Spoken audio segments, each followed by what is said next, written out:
नमस्कार मित्रांनो, वैशाली मुळे या चॅनलवरती पुन्हा एकदा तुमचे खूप खूप स्वागत आहे। आज आपण हॉटेलसारखी झणझणीत अशी शेवभाजीची रेसिपी करणार आहोत। तर त्यासाठी मी इथे काय साहित्य घेतलेलं आहे ते आपण बघूयात। शेवभाजी बनवण्यासाठी मी इथे हे मीडियम साईजचे 2 कांदे घेतलेत आणि मी इथे हा अर्धा टोमॅटो चिरून घेतलेला आहे। मोठी साईज होती, आपल्याला इथे अर्धाच लागत होता म्हणून मी इथे अर्धा घेतलेला आहे। थोडीशी मी इथे कोथिंबीर घेतली आहे, एक कढीपत्त्याचं इथे हे पान घेतलेलं आहे, दांडी घेतलेली आहेत, 2 हिरव्या मिरच्या घेतलेल्या आहेत, अर्धा इंच आलं घेतले, 10 ते 12 मी इथे ह्या लसणाच्या पाकळ्या घेतलेल्या आहेत आणि इथे थोडंसं खोबऱ्याचा तुकडा एवढासा मी इथे हा किसून घेतलेला आहे। आणि मेन साहित्य आहे ते म्हणजे ही लाल शेव। या शेवेने खूपच छान अशी चव येते, काही जण पिवळी देखील घालतात, पण शेवभाजी जर करायची असेल तर ही लाल शेवच आणायची। तर चला आता आपण बनवायला सुरुवात करूया। तर सगळ्यात अगोदर आपल्याला इथे कांदा चिरून घ्यायचा आहे।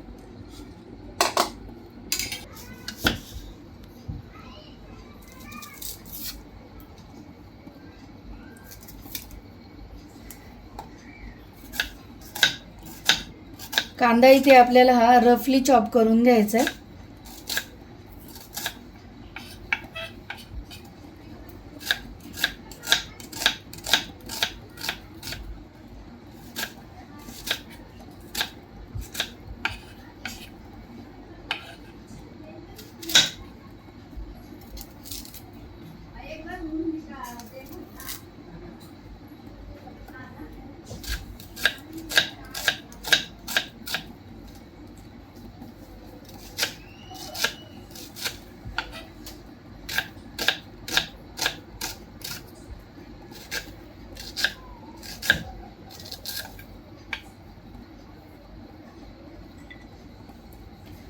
मिरच्याचे 2 भाग करून घ्यायचे आणि आपल्याला इथे हा टमाटर देखील चिरून घ्यायचा आहे।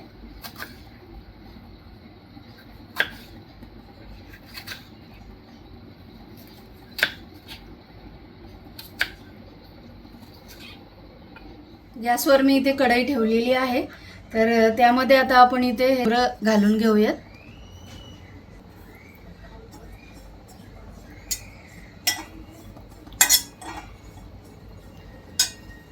खोबऱ्यामध्ये आपल्याला इथे तेल घालायचे।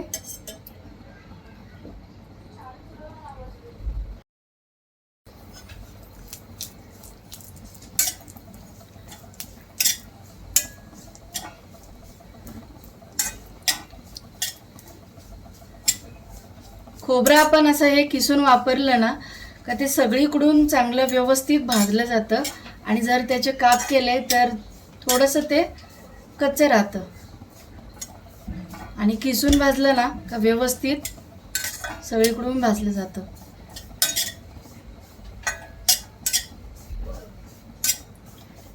आता हे पूर्णपणे लाल होऊन द्यायचं।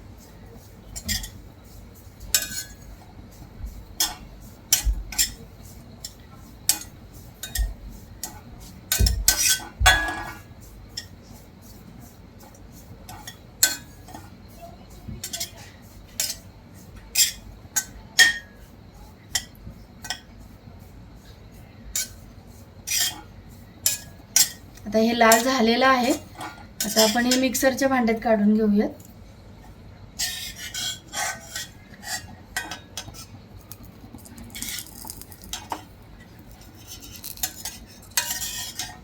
खोबरं भाजून झालेलं आहे, आता आपण कांदा घालूयात। कांद्याबरोबरच मिरची देखील घालायची आणि लसूण आणि आलं देखील घालायचं।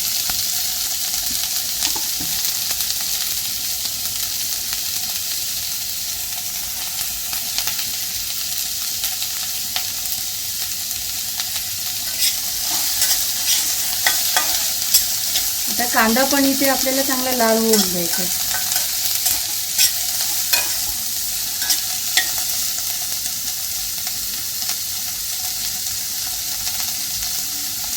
कांदा आपला इथे लाल झालेला आहे, त्यामध्ये आता आपण इथे थोडंसं तेल घालून घेऊयात।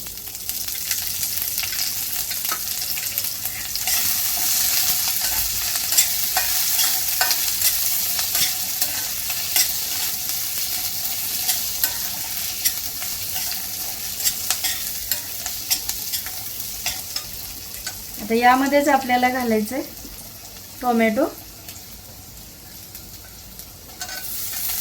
आणि कोथिंबीर घालायची, ती देखील परतून घ्यायची.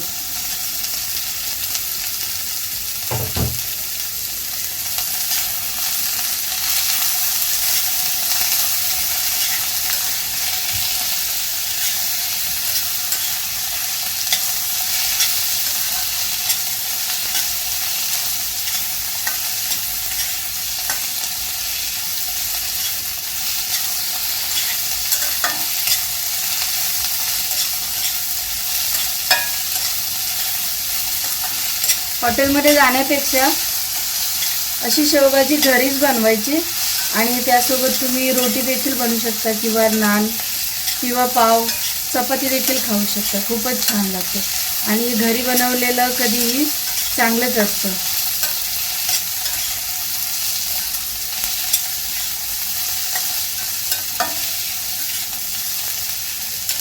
आता हा मसाला आपला इथे परतून झालेला आहे. आता तो आपण मिक्सरच्या भांड्यामध्ये काढून घेऊया. आता हा मसाला आपल्याला मिक्सरला वाटून घ्यायचा आहे. त्याच्या अगोदर आपल्याला इथे काय करायचं आहे की जी लाल शेव आहे ती थोडीशी या मसाल्यामध्ये आपल्याला इथे वाटून घ्यायची. थोडीशीच घालायची, जास्त नाही घालायची. मसाला आपला इथे वाटून झालेला आहे. शेवभाजीमध्ये घालण्यासाठी मी इथे काही सुके मसाले घेतलेले आहेत. तर त्यामध्ये एक मोठा चमचा इथे मी हा कांदा लसूण मसाला घेतला आहे, अर्धा चमचा धण्याची पावडर, अर्धा चमचा हे लाल तिखट घेतलेलं आहे मी, पाव चमचा हळद घेतली आहे, पाव चमचा हिंग घेतली आहे आणि पाव चमचा मी इथे हा गरम मसाला घेतलेला आहे. तर चला आता फोडणी देऊयात. कढईमध्ये मी इथे तेल घातलेलं आहे. तेलामध्ये आता पाव चमचा जिरं घालूयात, कढीपत्ता घालूयात. शेवभाजीला आपण जेव्हा फोडणी देऊ ना तेव्हाच काय करायचं आहे, साईडला गरम पाणी करण्यासाठी ठेवून द्यायचं आहे. गरम पाण्याचाच आपल्याला इथे वापर करायचा आहे, त्याने तरी छान येते. आता यामध्ये आपल्याला सुके मसाले घालून घ्यायचे.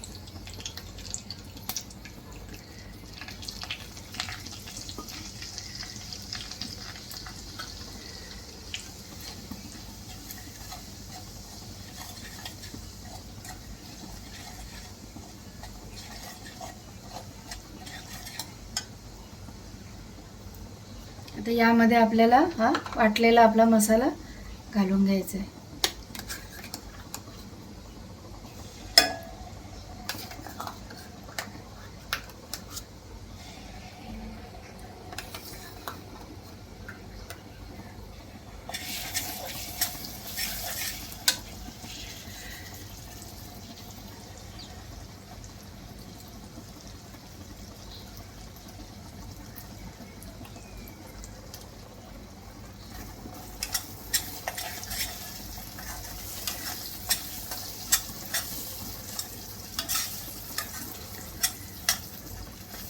तुम्हाला जर हे मसाले घालायचे नसतील तर बाजारामध्ये शेवभाजीचा वेगळा असा मसाला येतो, तो देखील घातला तरी चालेल. आता हा मसाला चांगला तेल सुटेपर्यंत आपल्याला इथे परतून घ्यायचा आहे.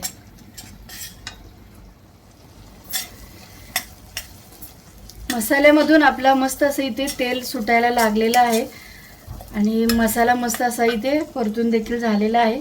आता आपण त्यामध्ये पाणी घालूयात. हे मिक्सरचं भांडं धुवून मी हे पाणी घालते.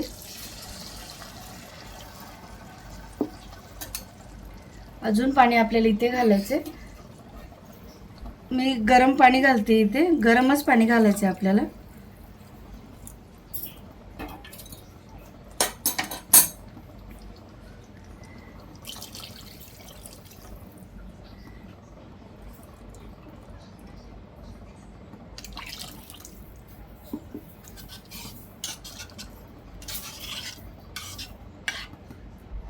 अजून थोडं पाणी घालूयात कारण आपल्याला यामध्ये शेव देखील घालायचे.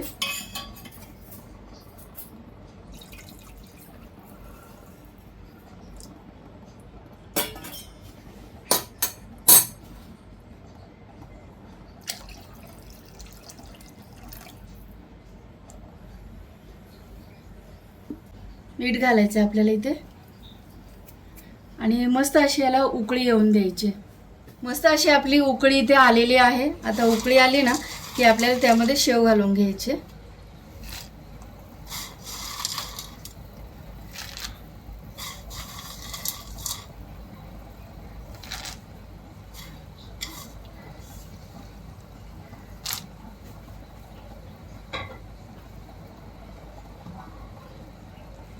आणि आपल्याला इथे एक 5 मिनिटासाठी हे झाकून ठेवायचं. 5 मिनिट झालेले आहेत. आता आपण झाकण काढूयात.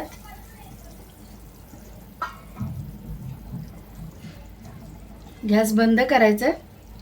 शेवभाजी आपली इथे तयार झालेली आहे. आता वरून मस्त अशी आपण इथे कोथिंबीर घालूयात. आणि ही शेवभाजी मी तुम्हाला एका प्लेटमध्ये काढून दाखवते. झणझणीत अशी शेवभाजी आपली खाण्यासाठी इथे तयार झालेली आहे. नक्की ट्राय करून बघा. आणि ही माझी आजची रेसिपी तुम्हाला कशी वाटली ते कमेंटमध्ये नक्की सांगा. लाईक करा, शेअर करा आणि सबस्क्राईब करायला विसरू नका. तुमच्या कमेंट्स मला नक्की कळवा. आणि वेळात वेळ काढून व्हिडिओ बघितल्याबद्दल धन्यवाद.